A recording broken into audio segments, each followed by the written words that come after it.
It's your Uncle Clownie coming to you, and this time it's on another blaster I designed, which was a shining example of my own genius, which I'm always making myself so proud of. That, as you can tell by the thumbnail, which I am particularly proud of, that it's based on Exorcism.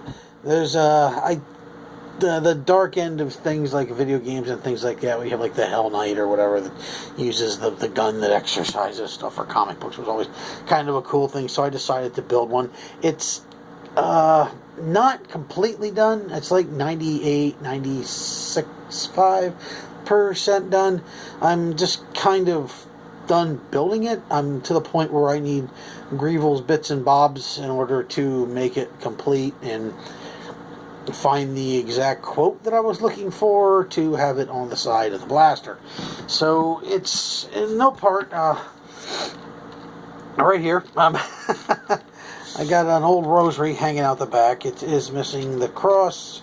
It's been missing that for years. I just need to find what goes on here. Little symbols and stuff on it, or different things I pulled from older witchy stuff, and H.P. Lovecraft, obviously the Greater Seal, I think it is, of Cthulhu. And then I have a cross which I etched into the front. And these are all, this is a relief actually.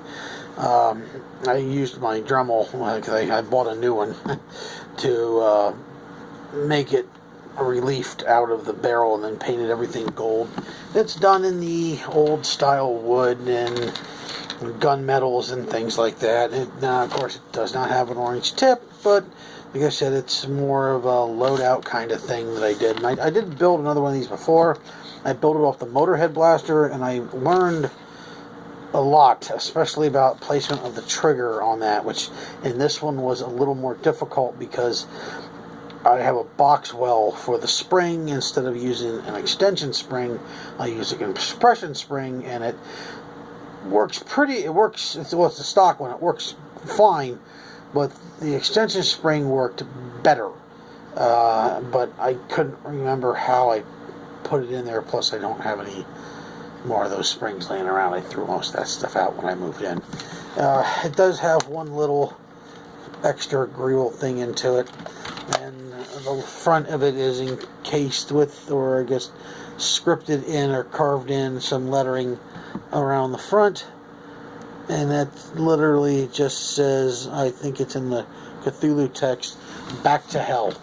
It I used my mini skills. So these are all little bead things that are stuck on to make the bolts, which I think looks cool. And then carved all the lines and pieces into it to make it all have the look of having a separated connection and things like that. Which it's just the small little things. And thank you, Mr. Nathan, for coming up with that idea when he added body panels to one of his blasters. And just go ahead and steal that, make it my own.